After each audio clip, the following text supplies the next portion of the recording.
اعوذ باللہ من الشیطان الرجیم بسم اللہ الرحمن الرحیم وما من دابة في الأرض إلا على الله رزقها ويعلم مستقرها ومستودعها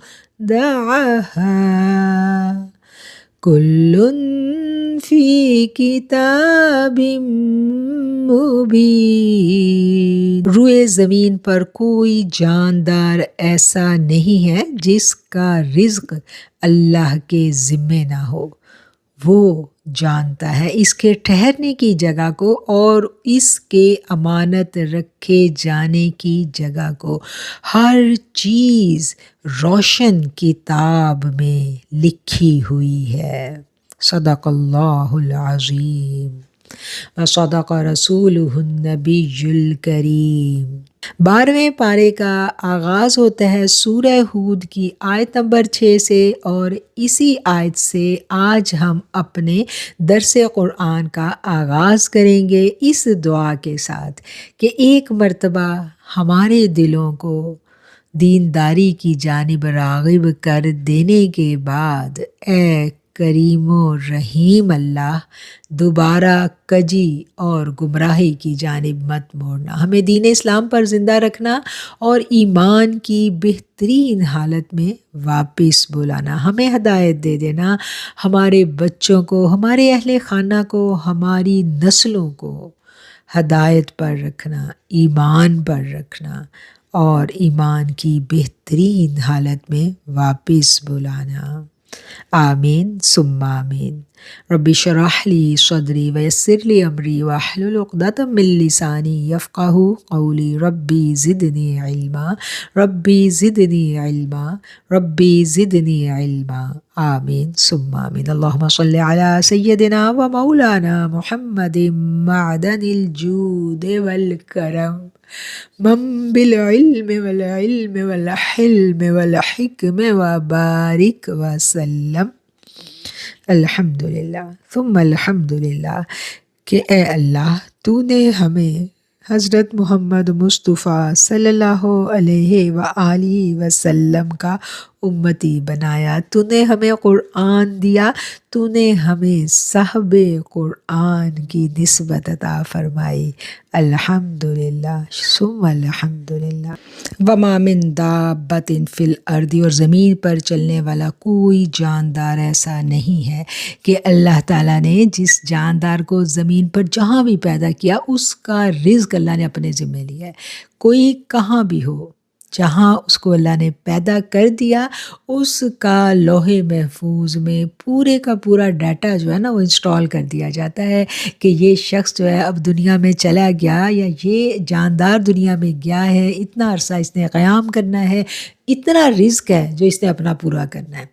رزق لکھ دیا جاتا ہے۔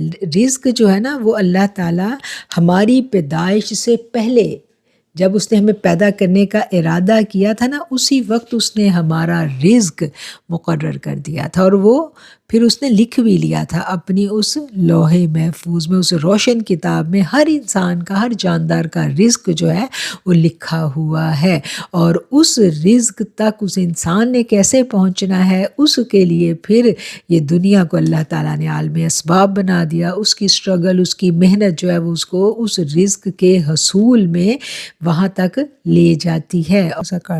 اللہ تعالیٰ نے ہر انسان کا رزق لکھ دیا ہے۔ اب اگلی جو بات ہے وہ یہ ہے کہ وہ رزق لکھا ہوا تو پورا اس کے لیے اتنا ہی ہے، اب یہ انسان کے اوپر منحصر ہے۔ اللہ نے اس کو اختیار دے دیا کہ وہ چاہے تو اس رزق کو حلال طریقے سے کما لے اور چاہے تو وہ اسی رزق کو حرام طریقے سے کما لے۔ یہ جو حرام کی کمائی کما کر لوگ یہ سمجھتے ہیں نا کہ یہ رزق میں نے ایکسٹرا حاصل کر لیا، اگر میں حلال رستہ اختیار کرتا تو یہ رزق مجھے نہ ملتا، ایسا نہیں ہے۔ اچھا، اس تھیوری کو سمجھنے کے لیے نا مولا علی کا ایک واقعہ جو ہے نا وہ کتابوں میں ہمیں ملتا ہے کہ ایک دفعہ مولا علی سفر پر تھے اور وہاں سفر میں آپ نے قیام کیا، اور آپ کو اس قیام کے دوران تھوڑی دیر کے لیے اپنی ذرا جو تھی وہ آپ نے اتاری، اور ایک شخص جو تھا وہاں پر اس سے کہا کہ تم میری ذرا کی نگرانی کرو، اور آپ اپنی جو ضروریات ہیں وہ پوری کرنے کے لیے اس میں مشغول ہوتے ہیں، اور جب آپ واپس آتے ہیں تو آپ دیکھتے ہیں کہ وہ بندہ آپ کی ذرا سمیت غائب ہو چکا ہے۔ آپ واپس چل پڑتے ہیں، جب آپ شہر میں پہنچتے ہیں اور سوچتے ہیں کہ میں نئی ذرا خریدوں، اور دکان پر جاتے ہیں تو دکان پر انہی کی ذرا جو ہے نا وہ لٹکی ہوئی ہوتی ہے۔ تو آپ اس شخص سے پوچھتے ہیں، دکاندار سے، کہ یہ ذرا تمہیں کہاں سے ملی؟ اس نے کہا کہ ابھی ایک شخص آیا، وہ فروخت کر کے گیا۔ آپ نے کہا کتنے میں خریدی؟ تو اس نے بتایا کہ اتنے درہم میں نے خریدی ہے۔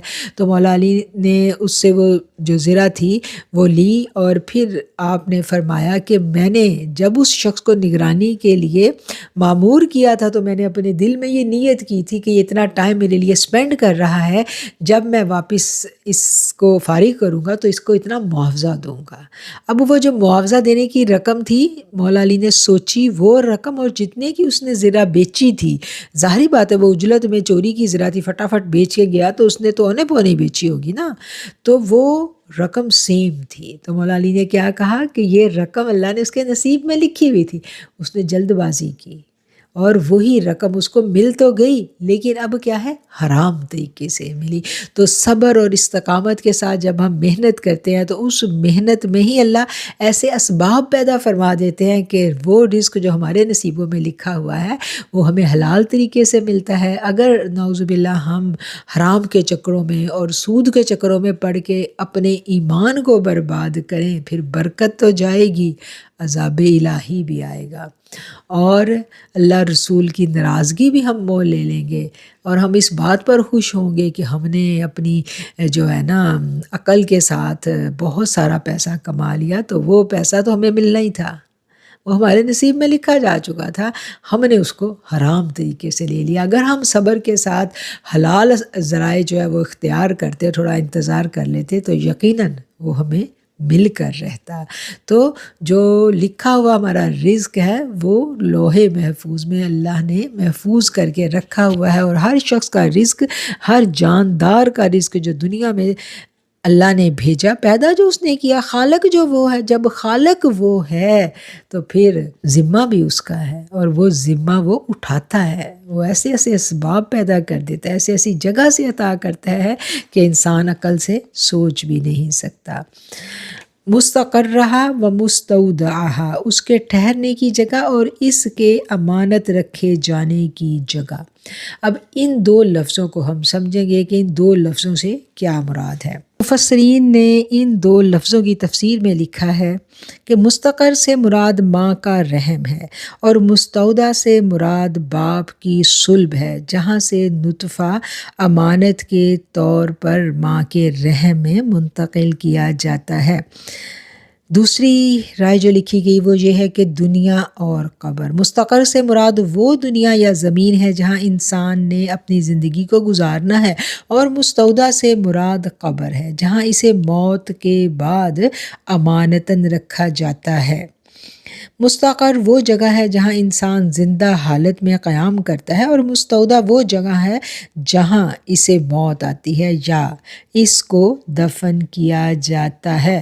وَيَعْلَمُ مُسْتَقَرَّهَا، اور وہ جانتا ہے اس کے ٹھہرنے کی جگہ کو، وَمُسْتَوْدَعَهَا، اور اس کے امانت رکھے جانے کی جگہ۔ مستودعہا و مستقرہا، اس کے معنی کو مفسرین نے کس طرح سے بیان کیا، اس مفہوم کو ہم نے سمجھ لیا، اور ہمیں یہ بات سمجھ میں آئی کہ اس سے دو باتیں مراد لی گئی ہیں۔ ایک یہ ہے کہ اور کس مرد اور کس عورت کا آپس میں نکاح ہوگا، اور ان سے کون سا بچہ پیدا ہوگا، یعنی وہ روح جو اس دنیا میں آنی ہے کس کے ذریعے آنی ہے، باپ اور ماں، باپ جو ہے وہ منتقل کرتا ہے رحم مادر میں، اور وہاں پر وہ کچھ عرصے کے لیے اللہ کی امانت جو ہے اس کو ٹھہرایا جاتا ہے، پھر اس کے بعد وہ اس دنیا میں آ جاتا ہے۔ اور دوسرا جو مکتبہ فکر ہے، انہوں نے یہ کہا کہ یہ دنیا جو ہے نا یہ عارضی قیام کی جگہ ہے، اور پھر امانتاً انسان کو جس جگہ منتقل کیا جاتا ہے، یعنی انسان کہاں کہاں اس دنیا میں زندگی گزارے گا، کس کس جگہ وہ قدم رکھے گا، سب اللہ کے پاس لکھا ہوا ہے۔ اور اس کی قبر کہاں بننی ہے، اس کا جو امانتاً اس کو ٹھہرایا جانا، ہم جو قبر میں جاتے ہیں تو عارضی قیام گاہ ہے نا، ہمیشہ تو نہیں ہے، ہم نے قبر میں قیام کرنا ہے، اور اس کے بعد پھر انشاءاللہ سے عالم محشر میں ہم نے دوبارہ اپنے رب کے حضور پیش ہو جانا ہے۔ تو یہ دونوں مقامات کون سے ہیں ہمیں نہیں پتہ، ہمیں موت کہاں پر آنی ہے ہمیں نہیں پتہ، کہ کون سی جگہ ہے جو ہمارے لیے آخری آرام گاہ بنے گی۔ ہم اس دنیا میں کس کنٹری میں بیٹھے کہاں اپنے لیے پیارے پیارے پرتعیش گھر بنانے میں سجانے میں لگے ہوئے ہیں، اور ہماری قبر کہیں کوسوں دور ہمارا انتظار کر رہی ہے۔ جب وقت آ جاتا ہے تو آپ دیکھیں انسان کہاں سے کہاں ٹریول کر کے جاتا ہے، اور اسی جگہ پہنچ جاتا ہے جو اللہ نے اس کے لیے لکھی ہوئی تھی۔ تو یہ سارا کچھ ایک ماسٹر پلان کے تحت اللہ نے پہلے سے لکھ رکھا ہے، اور لکھنے کے بعد پھر اللہ نے اس کو لوح محفوظ میں محفوظ بھی کیا ہوا ہے۔ وَهُوَ الَّذِي خَلَقَ السَّمَاوَاتِ وَالْأَرْضَ فِي سِتَّةِ أَيَّامٍ وَكَانَ عَرْشُهُ عَلَى الْمَاءِ لِيَبْلُوَكُمْ أَيُّكُمْ أَحْسَنُ عَمَلًا وَلَئِن قُلْتَ إِنَّكُمْ مَبْعُوثُونَ مِن بَعْدِ الْمَوْتِ لَيَقُولَنَّ الَّذِينَ كَفَرُوا إِنْ هَذَا إِلَّا سِحْرٌ مُبِينٌ۔ وہی خدا ہے جس نے پیدا کیا آسمانوں اور زمین کو 6 دنوں میں، اور اس سے پہلے اس کا عرش پانی پر تھا۔ زمین اور آسمان پیدا کیے گئے تاکہ آزمائے تمہیں کہ تم میں سے وہ کون ہے جو اچھا عمل کرتا ہے، لیبلوکم، تاکہ ضرور آزمائے تمہیں کہ تم میں سے کون ہے جو اچھے عمل کرتا ہے۔ وَلَئِن قُلْتَ إِنَّكُمْ مَبْعُوثُونَ مِن بَعْدِ الْمَوْتِ، اور اگر انہیں کہیں کہ یقیناً تم اٹھائے جاؤ گے موت کے بعد، لَيَقُولَنَّ، تو ضرور کہیں گے وہ لوگ جنہوں نے کفر کیا کہ نہیں، یہ تو کھلا جادو ہے۔ اللہ کی قدرت بیان کی جا رہی ہے کہ وہی اللہ ہے کہ جس نے یہ زمین اور آسمان خود پیدا کیے ہیں، یہ ہمیشہ سے نہیں تھے۔ جب زمین و آسمان یہ نہیں تھے تو اس سے پہلے بھی خدا تھا، اور اس وقت خدا کا جو عرش ہے وہ پانیوں پر سجا کرتا تھا، وہ پانیوں کے اوپر تھا اس کا عرش، اور پھر اس نے پلان کیا اور زمین و آسمان بنائے، اور اس کو یہ بنانے میں 6 دن لگے۔ اور پھر انسانوں کو بنایا، کیوں بنایا؟ اختیار دیا انسان کو، اپنا خلیفہ مقرر کیا، اس لیے کہ کون ہے جو اچھے عمل کرے۔ اور جب یہ ساری کی ساری باتیں اللہ کے رسول صلی اللہ علیہ وآلہ وسلم ان کفار و مشرکین کے سامنے رکھا کرتے تھے تو وہ کیا کہتے تھے کہ یہ تو کھلا جادو ہے۔ وَلَئِنْ أَخَّرْنَا عَنْهُمُ الْعَذَابَ إِلَىٰ أُمَّةٍ مَّعْدُودَةٍ لَيَقُولُنَّ مَا يَحْبِسُهُ عَلَىٰ يَوْمَ يَأْتِيهِمْ لَيْسَ مَصْرُوفًا عَنْهُمْ وَحَاقَ بِهِم مَّا كَانُوا بِهِ يَسْتَهْزِئُونَ۔ اور اگر ہم ایک مدت معلوم تک ان سے عذاب کو روک کر رکھیں تو ضرور کہیں گے کہ کس چیز نے عذاب کو روک دیا؟ خبردار، جس دن ان پر عذاب آئے گا پھر ان سے پھیرا نہیں جائے گا، اور انہیں وہ چیز گھیرے گی جس کا یہ مذاق اڑایا کرتے تھے۔ وَلَئِنْ أَذَقْنَا الْإِنسَانَ مِنَّا رَحْمَةً ثُمَّ نَزَعْنَاهَا مِنْهُ إِنَّهُ لَيَئُوسٌ كَفُورٌ۔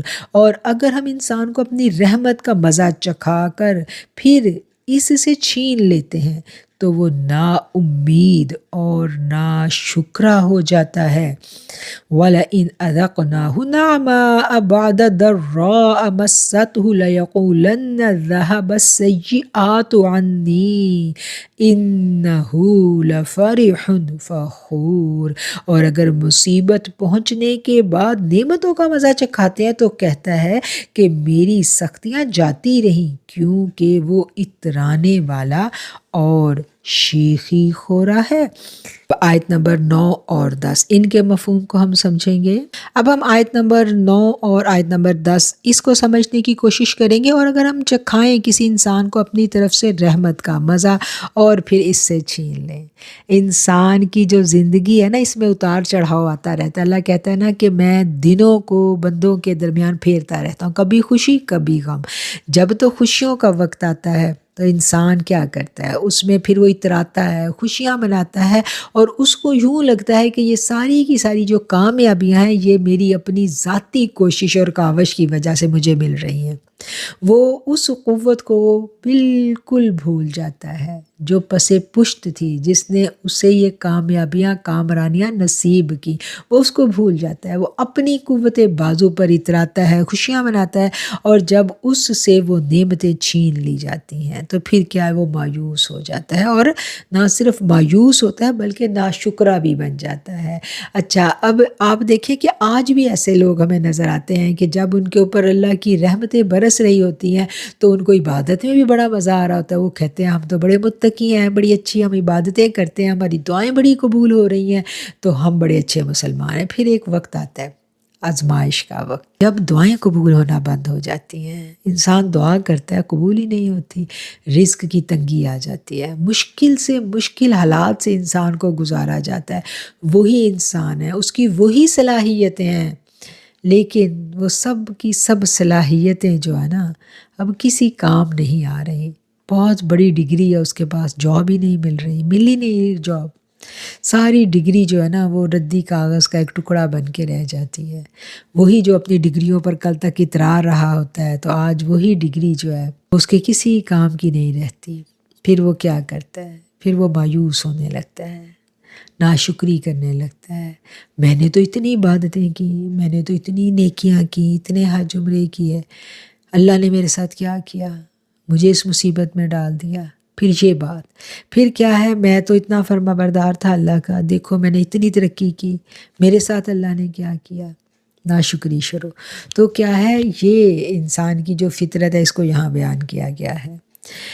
اور اگر ہم چکھاتے ہیں اسے کوئی نعمت تکلیف کے بعد جو اسے پہنچی ہو تو وہ کیا کہتا ہے، وہ کہتا ہے کہ دیکھو جی میری تو ساری مصیبتیں دور ہو گئیں۔ اب وہ اترانے لگتا ہے، اب اس کو یوں لگتا ہے کہ یہ جو نعمت ملی ہے یہ بھی میری ہی کسی کاوش کی وجہ سے ملی ہے۔ میں جو ہے نا اندر کی میں، یہ سکھ نہیں لینے دیتی انسان کو، یہ میں کرتی رہتی ہے، اور یہ میں اس کو پھر شوخی خورا بنا دیتی ہے۔ وہ کہتا ہے کہ دیکھو میری پلاننگ تھی، میں نے اتنے صبر سے وقت گزارا، مجھے پتہ تھا مجھے کامیابی ملنی ہے، پھر کیا ہے، وہ شیخیاں مارنے لگتا ہے۔ إِلَّا الَّذِينَ صَبَرُوا وَعَمِلُوا الصَّالِحَاتِ، مگر وہ لوگ جو صابر ہیں، صبر کرتے ہیں اور نیک اعمال کرتے ہیں، اولئک لہم مغفرۃ واجر کبیر، ان کے لیے بخشش ہے اور بہت بڑا ثواب ہے۔ فلعلک تارک بعض ما یوحی الیک وضائق به صدرک ان یقولوا لولا انزل علیہ کنز او جاء معه ملک انما انت نذیر واللہ علی کل شیء وکیل۔ مگر جو لوگ صبر کرتے ہیں، نیکیاں کرتے رہتے ہیں، ان کے لیے بخشش اور بڑا ثواب ہے۔ یعنی صابرین کون ہے، جب مشکل آئے تو تب بھی اللہ کا شکر ادا کرنا کہ اللہ تیرا شکر ہے، یہ تیری طرف سے آئی ہے، گزر جائے گی، انا للہ و انا الیہ راجعون، سب اللہ کی طرف سے ہے، یہ مشکل وقت ہے، گزر جائے گا۔ اور نیک عمل کرنا نہیں چھوڑتے۔ عمل بد کیا ہے، ناشکری سے بڑا کوئی عمل بد نہیں ہے۔ یہ جو ہم ناشکری کرتے ہیں نا، اس کا بڑا برا وبال ہمیں بھگتنا پڑتا ہے۔ اللہ تعالیٰ ہمیں ناشکری سے بچائے، نعمتوں پر ناشکری، صحت پر ناشکری، اس کے جو کرم ہیں، جو فضل ہیں، ان کو ہم پہچانتے ہی نہیں ہیں۔ ہم کیا ہے، ہمیں اور چاہیے، اور چاہیے، ہوس پوری نہیں ہوتی۔ اور سب سے بڑی نیکی یہی ہے کہ اللہ کی نعمتوں پر ہم شکر ادا کریں، اور دیا تب بھی شکر، نہیں دیا تو تب ڈبل شکر، کہ اللہ اس آزمائش میں بھی تو ہمیں بھولا نہیں ہے، تو یاد ہے۔ ایسے یاد ہے کہ دل کے اندر اس رب کا احساس باقی ہے۔ ایسا نہیں ہے کہ مشکل وقت آیا تو رب بھی ہمیں بھول جائے۔ جو اللہ کے نیک بندے ہیں نا، وہ مشکل میں اور زیادہ رب کے آگے گڑ گڑاتے ہیں، کیونکہ انہیں یقین ہے کہ ملنا ادھر سے ہی ہے، در کھلنا ہے تو یہی کھلنا ہے۔ وہ ادھر ادھر نہیں بھاگتے، وہ یہ نہیں کرتے کہ بس یہ وظیفہ میں کر لوں گی تو صبح ہی میری جاب لگ جائے گی۔ پتہ ہے کہ وظیفہ بھی اللہ کے حکم کے بغیر اثر نہیں کرے گا۔ جب اللہ کا حکم آئے گا تو تب ہی الفاظ میں تاثیر پیدا ہوگی۔ ہاں، پڑھنے کی نیکیاں ضرور ہمیں ملیں گی، تو کرنے کی ذات جو ہے نا کام، وہ اللہ ہی ہے۔ اس لیے کامل بھروسہ اور یقین اللہ پر بھروسہ اور یقین، یہ بہت بڑی نیکی ہے۔ اور ایسے جو لوگ ہیں صبر کرنے والے اور اللہ پر بھروسہ کرنے والے، ان کے لیے بڑی مغفرت ہے اور بڑے اجر کا اللہ تعالیٰ، بڑے ثواب کا اللہ تعالیٰ وعدہ کرتا ہے ان سے۔ فَلَعَلَّكَ تَارِكٌ بَعْضَ، پس یہ کیا ہو گیا ہے کہ آپ چھوڑ دیں کچھ حصہ اس کا جو وحی کی جاتی ہے آپ کی طرف، اور تنگ ہو جائے اس کے ساتھ آپ کا سینہ، اس اندیشے سے کہ کافر یہ کہیں گے کہ کیوں نہ اتارا گیا ان پر کوئی خزانہ، یا ان کے ساتھ کوئی اور فرشتہ کیوں نہیں آیا۔ آپ تو صرف ڈرانے والے ہیں، انما انت نذیر، آپ تو صرف ڈرانے والے ہیں۔ واللہ علی کل شیء وکیل، اور اللہ تعالیٰ ہر شے کا نگہبان ہے۔ اب یہ جو آیت نمبر 12 ہے، اس کی تفسیر کو سمجھنے کے لیے ہم اس کے شان نزول کی جانب چلتے ہیں۔ وہ کون سے حالات تھے جب یہ آیت نازل ہوئی تھی؟ کفار مکہ نے آ کر آقا علیہ السلام سے کہا کہ یہ جو آپ قرآن پڑھ کر ہمیں سناتے ہیں نا، اس میں تو ہمارے خداؤں کو برا بھلا کہا گیا ہے، اس لیے ہم اس قرآن کو نہیں مانتے۔ ہاں، اگر آپ ایسا قرآن لے آئیں جس میں ہمارے بتوں سے کسی قسم کا کوئی تعرض نہ برتا گیا ہو، انہیں برا نہ کہا گیا ہو، تو ہم آپ پر ایمان لا سکتے ہیں۔ دوسرا اعتراض انہوں نے یہ کیا کہ اگر آپ سچے نبی ہوتے تو آپ کے پاس سونے اور چاندی اور جواہرات کے خزانے ہوتے جنہیں آپ لوگوں میں تقسیم کرتے، اور لوگ آپ کی بات مانتے، یا آپ کے ہمراہ کوئی فرشتہ اترتا جو آپ کی صداقت کا یقین دلاتا، اور جو ماننے سے انکار کرتا اس کی گردن کو مروڑ کر رکھ دیتا۔ 2-4 کے ساتھ ایسا کیا جاتا تو کسی میں یہ جرت نہ ہوتی کہ وہ آپ کی دعوت کو رد کر سکے، اور آپ کسی کو کیا دیں گے؟ اور ہم آپ پر آوازیں کستے پھرتے ہیں، کوئی آپ کو پتھر مارتا ہے، کوئی آپ کے رستے میں کانٹے بچھاتا ہے، اور ہمیں تو کبھی سر میں درد بھی نہیں ہوا۔ آپ خود سوچئے، آپ جیسے نبی کا اتباع کرنے کی ہمیں کیا ضرورت ہے؟ یقیناً آقا علیہ السلام کو ان کی اس قسم کی ہرزہ سرائیوں پر دکھ ہوتا ہوگا۔ اللہ تعالیٰ فرماتے ہیں کہ اے محبوب، یہ کیسے ممکن ہے کہ آپ ان کی رضا جوئی کے لیے کتاب میں رد و بدل کر دیں، یا دولت کی کمی اور کسی فرشتے کے ہمراہ نہ ہونے کی وجہ سے کچھ دل گرفتگی محسوس کریں؟ نہیں، ہرگز نہیں، یہ بات آپ سے بعید ہے، آپ ایسا ہرگز نہیں کریں گے، بلکہ جو آپ کی جانب نازل کیا گیا ہے اسے آپ جوں کا توں پہنچا دیں گے، کوئی مانے یا نہ مانے۔ ام یقولون افتراہ، کیا کہتے ہیں یہ لوگ، آپ نے یہ قرآن خود گھڑ لیا ہے؟ قل فأتوا بعشر سور مثلہ مفتریات وادعوا من استطعتم من دون اللہ ان کنتم صادقین۔ کیا کہتے ہیں یہ لوگ کہ قرآن آپ نے خود بنا لیا ہے؟ کہہ دیجئے تم بھی ایسی 10 صورتیں بنا لاؤ، اور اللہ کے سوا جس کو بلا سکو بلاؤ۔ اگر تم سچے ہو۔ وَإِن لَّمْ يَسْتَجِيبُوا لَكُمْ فَاعْلَمُوا أَنَّمَا أُنزِلَ بِعِلْمِ اللَّهِ وَأَن لَّا إِلَٰهَ إِلَّا هُوَ فَهَلْ أَنتُم مُّسْلِمُونَ۔ پھر اگر تمہارا کہنا پورا نہ کرے تو جان لو کہ قرآن اللہ کے علم سے نازل کیا گیا ہے، اور یہ بھی کہ اس کے سوا کوئی معبود برحق نہیں ہے، پس کیا تم فرما برداری کرنے والے ہو۔ فَإِن لَّمْ يَسْتَجِيبُوا لَكُمْ، اور اگر وہ آپ کا کہنا پورا نہ کریں، فَاعْلَمُوا تو جان لیجیے، أَنَّمَا أُنزِلَ بِعِلْمِ اللَّهِ قرآن اللہ کے علم سے نازل کیا گیا ہے، وَأَن لَّا إِلَٰهَ إِلَّا هُوَ، اور یہ کہ اللہ کے سوا اور کوئی معبود برحق نہیں ہے۔ فَهَلْ أَنتُم مُّسْلِمُونَ۔ پچھلی آیت میں ان کو چیلنج کیا گیا تھا کہ قرآن کے جیسی کوئی صورتیں بنا کر لاؤ۔ اب اللہ تعالیٰ کہہ رہے ہیں کہ اگر تمہارا کہنا پورا نہ کریں، یعنی وہ اس طرح کا قرآن بنا کر نہ لا سکیں، تو جان لو کہ یہ قرآن ایسی چیز ہے جو اللہ نے اپنے علم سے نازل کی ہے، اس کے جیسا کوئی نہیں اور کوئی بنا سکتا، اور اللہ کے سوا کوئی معبود نہیں ہے۔ فَهَلْ أَنتُم مُّسْلِمُونَ، پس کیا تم فرما برداری کرنے والے ہو۔ من کان یرید الحیات الدنیا وزینتها نوفی الیہم اعمالہم فیہا وہم فیہا لا یبخسون، جو کوئی دنیا کی زندگی اور اس کی آرائش چاہتا ہے تو ان کے اعمال ہم یہی پورے کیے دیتے ہیں اور انہیں کوئی نقصان نہیں پہنچایا جائے گا۔ بعض علماء کا یہ خیال ہے کہ یہ آیت کفار کے حق میں نازل ہوئی تھی۔ کفار جو کہتے تھے کہ ہم بھی بڑے اچھے اچھے کام کرتے ہیں، ہم بھی یتیموں کے اوپر خرچ کرتے ہیں، ہم بھی حاجیوں کی خدمت کرتے ہیں، تو یہ جو اچھے اچھے وہ کام کرتے ہیں نا، اس کا بدلہ اسی دنیا میں اللہ تعالیٰ انہیں دے دے گا، پورا پورا بدلہ ان کو دیا جائے گا۔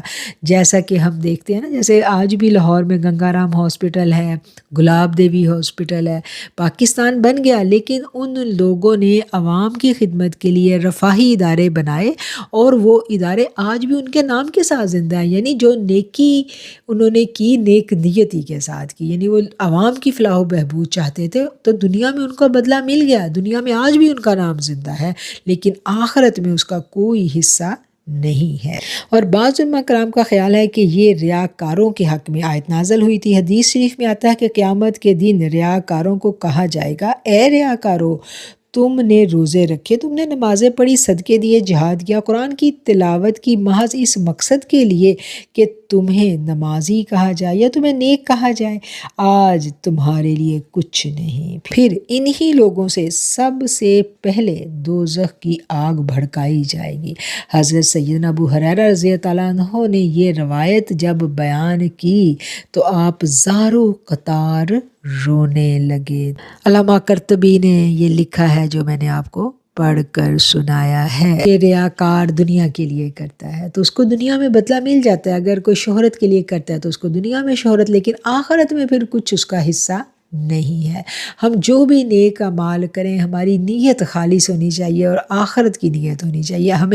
ہم کیا کہتے ہیں، ہمیں آخرت تو چاہیے ہی چاہیے، ہمیں دنیا بھی چاہیے۔ ہم کہتے ہیں ہم نیک کام کر رہے ہیں تو ہمیں ادھر بھی مطلب نیک کہا جائے، مانا جائے کہ ہم نیک ہیں، اور آخرت تو ہے ہی ہماری، تو ایسا نہیں ہے، ایسا نہیں ہے۔ اللہ کہتا ہے میرے لیے نیکی ہے تو صرف اور صرف میرے لیے، تو میں ہی اس کا بدلہ دوں گا۔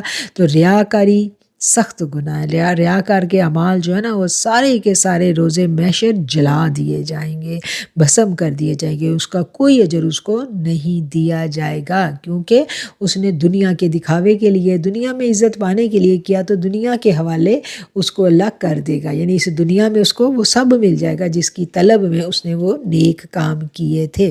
اولئک الذین لیس لہم فی الآخرۃ الا النار وحبط ما صنعوا فیہا وباطل ما کانوا یعملون، یہ وہی ہیں جن کے لیے آخرت میں آگ کے سوا کچھ نہیں، اور برباد ہو گیا جو کچھ انہوں نے دنیا میں کیا تھا، اور خراب ہو گیا جو انہوں نے کمایا تھا۔ اور دنیا کی دکھاوے کے لیے نیکی کے کام کرنے والوں کی جو بات ہے نا، یہاں بیان کی جا رہی ہے۔ افمن کان علی بینۃ من ربہ ویتلوہ شاہد منہ ومن قبلہ کتاب موسیٰ اماما ورحمۃ اولئک یؤمنون بہ ومن یکفر بہ من الاحزاب فالنار موعدہ فلا تک فی مریۃ منہ انہ الحق من ربک ولکن اکثر الناس لا یؤمنون۔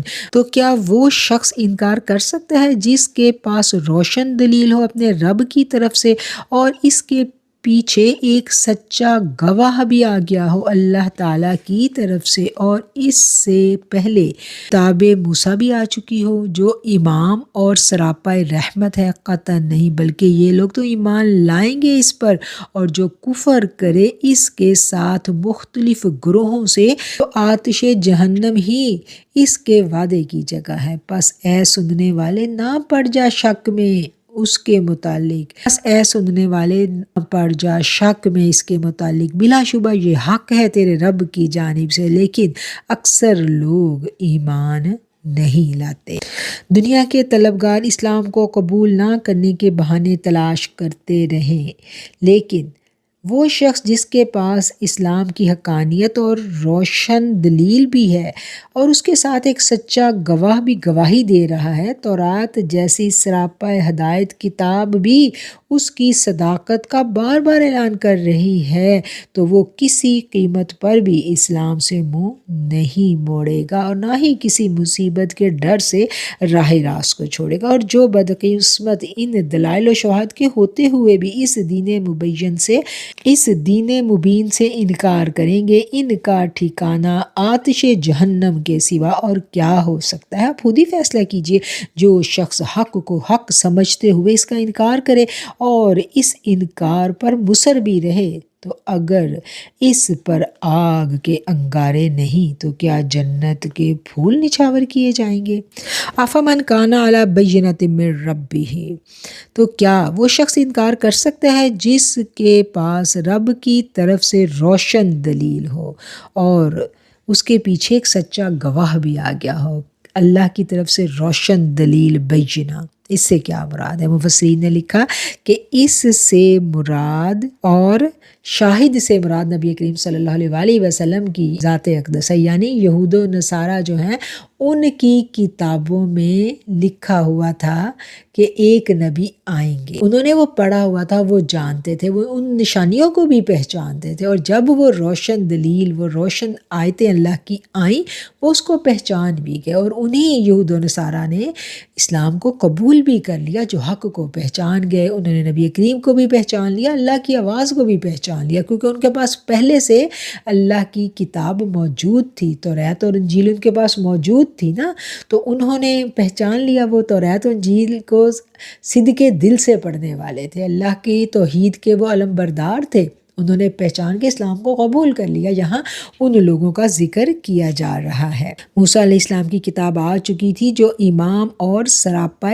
رحمت ہے۔ اولئک یؤمنون بہ، قطعاً نہیں بلکہ یہ لوگ تو ایمان لائیں گے اس پر، اور جو کوئی انکار کرے گا اس کے لیے پھر کیا ہے؟ اس کے لیے پھر جہنم کا عذاب ہے۔ یعنی جنہوں نے پہچان لیا، جو موسیٰ علیہ السلام کے سچے پیروکار تھے، توریت کو، اللہ کے پیغام کو جاننے اور سمجھنے والے تھے، انہوں نے پہچان لیا نبی کریم صلی اللہ علیہ وسلم کو، اور وہ ان پر ایمان لے آئے، اور جو نہیں لے کے آئے، جنہوں نے انکار کیا، ان کے لیے پھر کیا ہے کہ ان کے لیے جہنم کی آگ جو اللہ نے اس کا وعدہ کیا ہے ان سے۔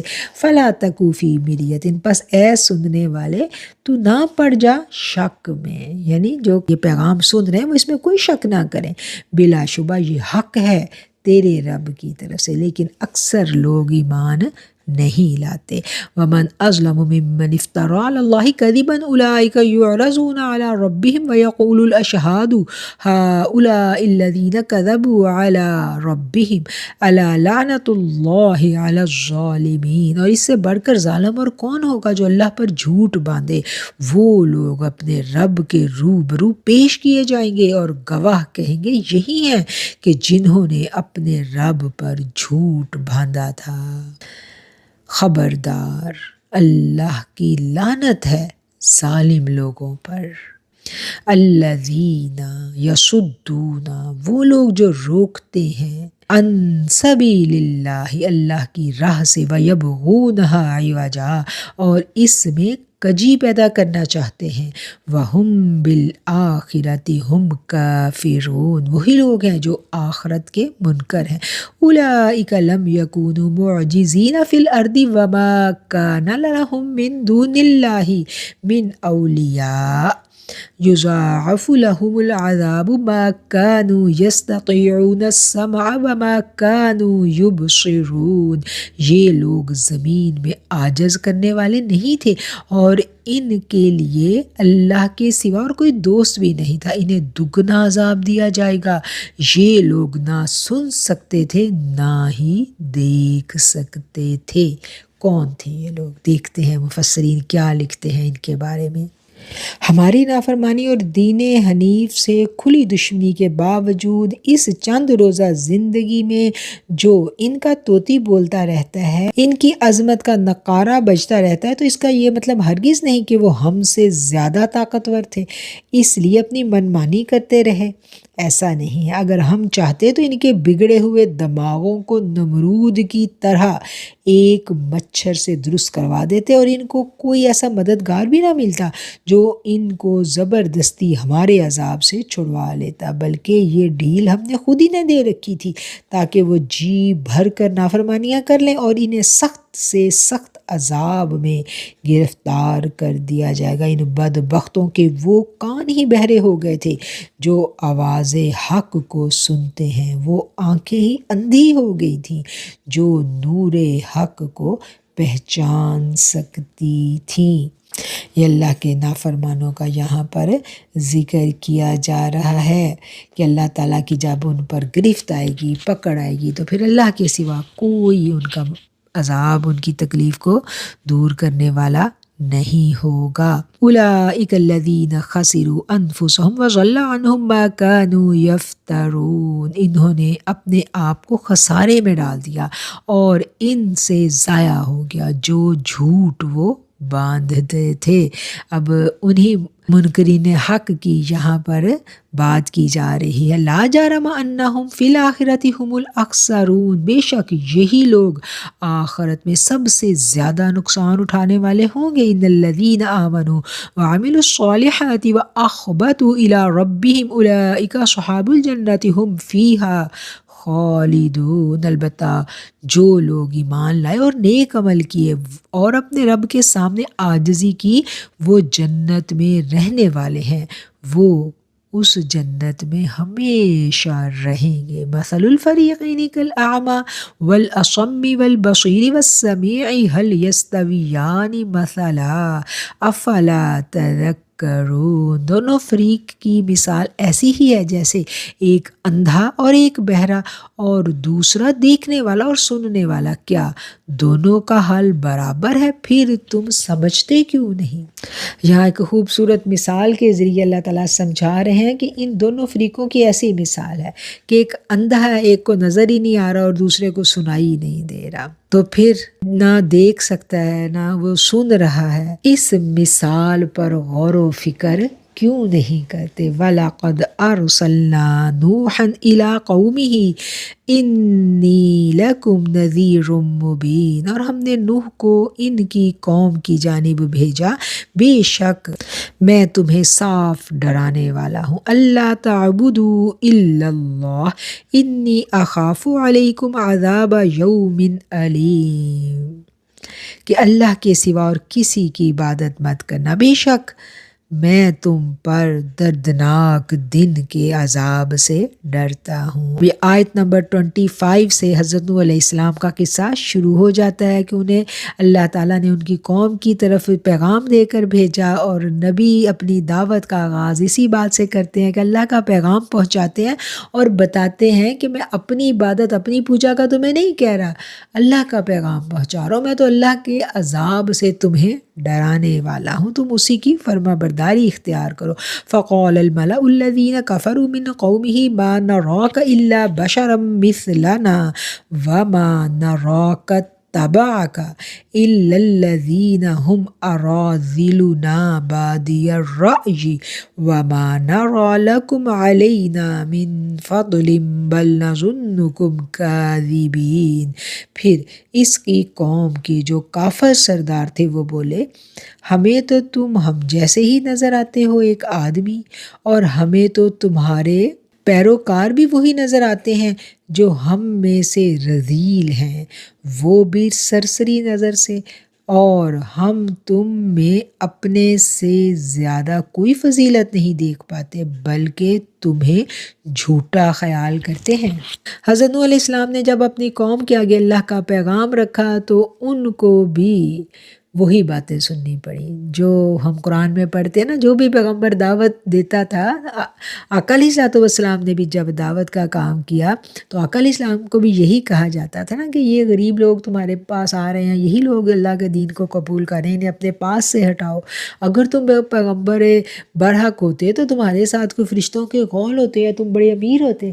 تو یہی اعتراضات کیے جاتے رہے ہیں ہر زمانے میں اللہ کے رسولوں کو، اللہ کے پیغمبروں کو، اور یہی ان کے جو نوح علیہ السلام کی قوم کے سردار تھے انہوں نے بھی یہی کہا کہ تمہارے ارد گرد جو لوگ ہیں وہ بھی غریب غربا ہیں، اور ہم تم لوگوں میں کوئی ایسی اعلیٰ چیز نہیں پاتے کہ ہم تمہاری دعوت کو قبول کریں۔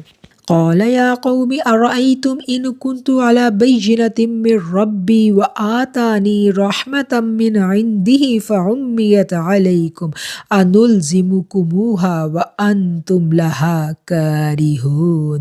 آپ نے فرمایا، اے میری قوم، بھلا یہ تو بتاؤ، اگر میرے پاس روشن دلیل ہو اپنے رب کی جانب سے اور اس نے عطا فرمائی ہو مجھے اپنی خاص رحمت اپنی جناب سے، پھر پوشیدہ کر دی گئی ہو تم پر، تو کیا ہم جبراً مسلط کریں تم پر دعوت، حالانکہ تم اسے ناپسند کرتے ہو؟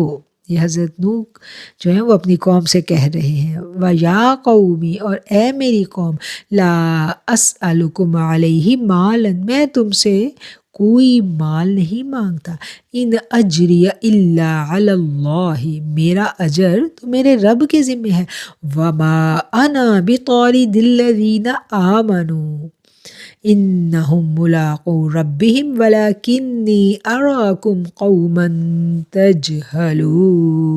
اے میری قوم، میں تم سے کوئی اجرت طلب نہیں کر رہا اس تبلیغ کے کام پر، نہیں ہے میرا اجر مگر اللہ کے ذمہ، اور میں تمہیں خوش کرنے کے لیے ان کو نکالنے والا نہیں ہوں جو ایمان لے آئے ہیں، بے شک وہ اپنے رب سے ملاقات کرنے والے ہیں، البتہ میں تمہیں دیکھتا ہوں کہ تم ایسی قوم ہو جو ناواقف ہو۔ وہ حضرت نوح علیہ السلام سے مطالبہ کرتے تھے نا کہ یہ جو نادار اور غریب لوگ ہیں تمہارے ارد گرد اکٹھے ہوئے، ان کو اپنے پاس سے ہٹاؤ۔ تو انہوں نے کہا کہ میں تم سے کوئی صلہ نہیں مانگ رہا، میں تم سے پیسے نہیں لے رہا کہ تم مجھے پیسے دو اور میں تمہاری فرما برداری کروں اور ان کو ہٹا دوں، میری اجرت میرے رب کے ذمہ ہے، میں تو پیغام پہنچانے والا ہوں، اور یہ جو لوگ میرے پاس ہیں یہ اس رب پر ایمان لے آئے ہیں اور یہ تو اس رب سے ملاقات کے متمنی ہے، تو میں ان کو نہیں ہٹانے والا۔ تو یہ حضرت نوح علیہ السلام کا جو مکالمہ ہے اپنی قوم کے ساتھ یہاں پر بیان کیا جا رہا ہے، وَيَا قَوْمِ مَن يَنصُرُنِي مِنَ اللَّهِ إِنِ طَرَدتُّهُمْ أَفَلَا تَذَكَّرُونَ، اور اے میری قوم، اگر میں انہیں ہٹا دوں تو مجھے اللہ سے کون چھڑائے گا، کیا پھر تم نہیں سمجھتے؟ وَلَا أَقُولُ لَكُمْ عِنْدِي خَزَائِنُ اللَّهِ وَلَا أَعْلَمُ الْغَيْبَ وَلَا أَقُولُ إِنِّي مَلَكٌ وَلَا أَقُولُ لِلَّذِينَ تَزْدَرِي أَعْيُنُكُمْ لَن يُؤْتِيَهُمُ اللَّهُ خَيْرًا اللَّهُ أَعْلَمُ بِمَا فِي أَنفُسِهِمْ إِنِّي إِذًا لَّمِنَ الظَّالِمِينَ۔ اور میں نہیں کہتا تم سے کہ میرے پاس اللہ کے خزانے ہیں، اور نہ یہ کہ میں خود بخود جان لیتا ہوں غیب کو، اور نہ یہ کہتا ہوں کہ میں کوئی فرشتہ ہوں، اور نہ یہ کہتا ہوں کہ جن لوگوں کو تمہاری نگاہیں حقیر جانتی ہیں کہ ہرگز نہیں دے گا انہیں اللہ تعالیٰ کچھ بھلائی، اللہ تعالیٰ بہتر جانتا ہے جو ان کے دلوں میں ہے، اگر میں ایسا کروں تو میں بھی ظالموں میں سے ہو جاؤں گا۔ قالوا یا نوح قد جادلتنا فأکثرت جدالنا فأتنا بما تعدنا ان كنت من الصادقین۔ کہا اے نوح تو نے ہم سے جھگڑا کیا اور بہت جھگڑا کر چکا، اب لے آ جو تو ہم سے وعدہ کرتا ہے اگر تو سچا ہے۔ قال انی یأتیکم بہ اللہ ان شاء وما انتم بمعجزین۔ نوح علیہ السلام نے فرمایا اللہ ہی لے کر آئے گا اسے تمہارے پاس اگر وہ چاہے گا، اور نہیں ہو تم اللہ کو عاجز کرنے والے، یعنی وہ جو عذاب جس کا تم مطالبہ کر رہے ہو وہ میں لانے والا نہیں ہوں، وہ اللہ ہی لائے گا۔ اور کب لائے گا؟ جب وہ چاہے گا، تمہارے چاہنے یا تمہارے چیلنج کرنے سے نہیں آئے گا، وہ اللہ کے پاس وقت مقررہ میں جب لکھا ہوگا تبھی آئے گا۔ وَلَا يَنفَعُكُمْ نُصْحِي إِنْ أَرَدْتُ أَنْ أَنْصَحَ لَكُمْ إِنْ كَانَ اللَّهُ يُرِيدُ أَنْ يُغْوِيَكُمْ هُوَ رَبُّكُمْ وَإِلَيْهِ تُرْجَعُونَ۔ اور میری نصیحت تمہیں فائدہ نہیں دے گی خواہ میں کتنی ہی نصیحت کرنا چاہوں، اگر اللہ کو تمہیں گمراہ رکھنا ہی منظور ہے، وہی تمہارا رب ہے اور اسی کی طرف تمہیں لوٹ کر جانا ہے۔ یعنی کسی کو ہدایت دینا یا نہ دینا یہ اللہ کے دستے قدرت میں ہے۔ اگر وہ کسی کو ہدایت نہ دینا چاہے تو دنیا بھر کے مبلغ بھی اسے گمراہی سے نہیں بچا سکتے۔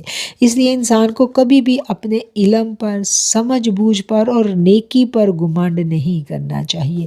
کسی وقت بھی قدم پھسل سکتا ہے اور انسان منہ کے بل گر سکتا ہے۔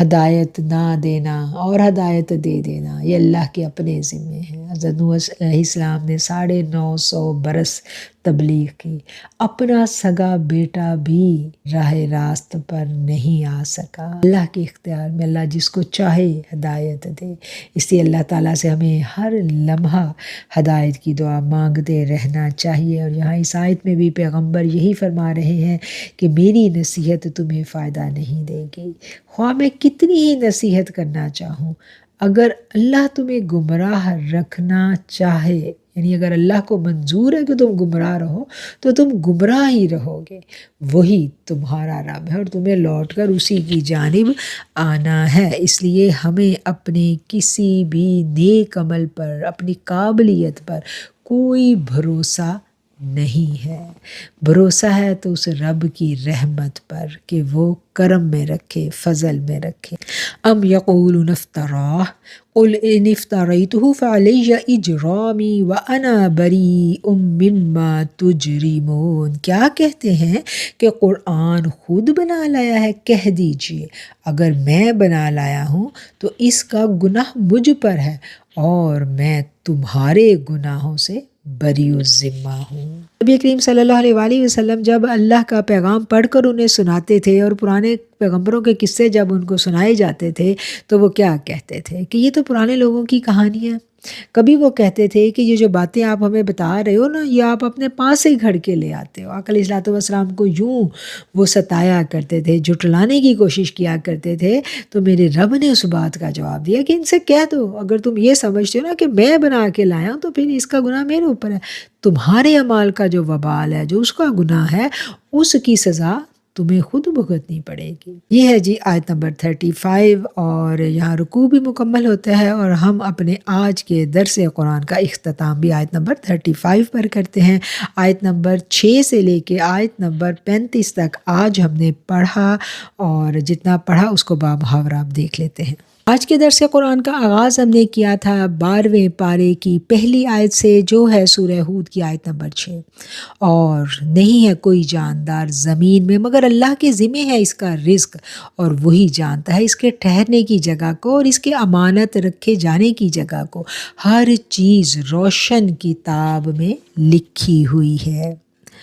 وہی ہے جس نے آسمانوں اور زمین کو 6 دنوں میں پیدا کیا، اس سے پہلے اس کا عرش پانی پر تھا۔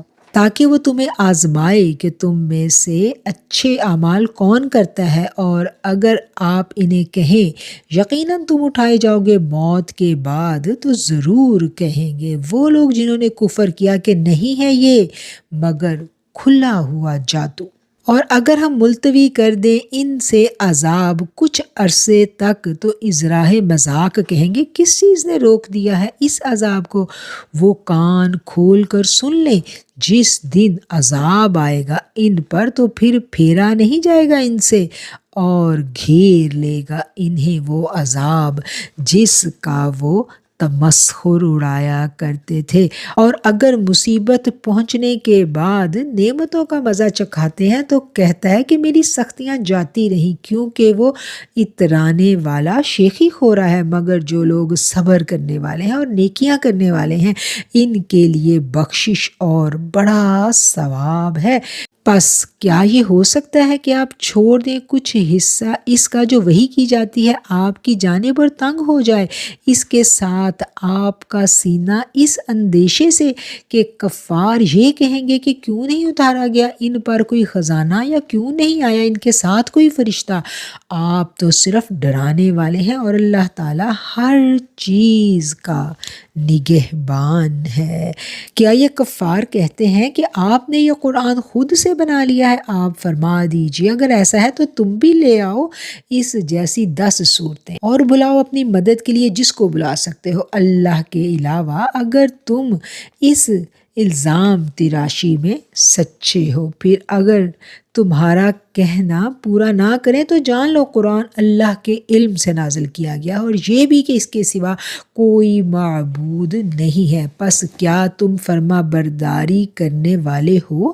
جو کوئی دنیا کی زندگی اور اس کی آرائش چاہتا ہے تو ان کے اعمال ہم یہی پورے کیے دیتے ہیں، اور انہیں کچھ نقصان نہیں دیا جائے گا۔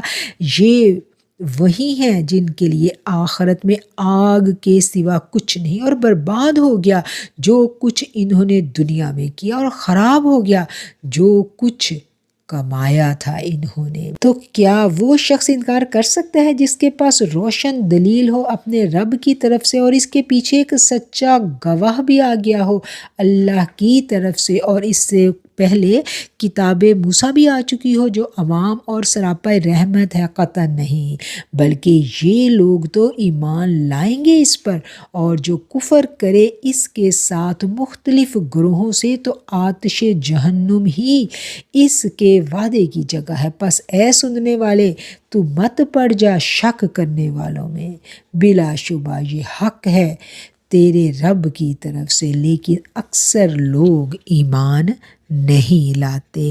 اور اس سے بڑھ کر ظالم کون ہوگا جو اللہ پر جھوٹ باندھے؟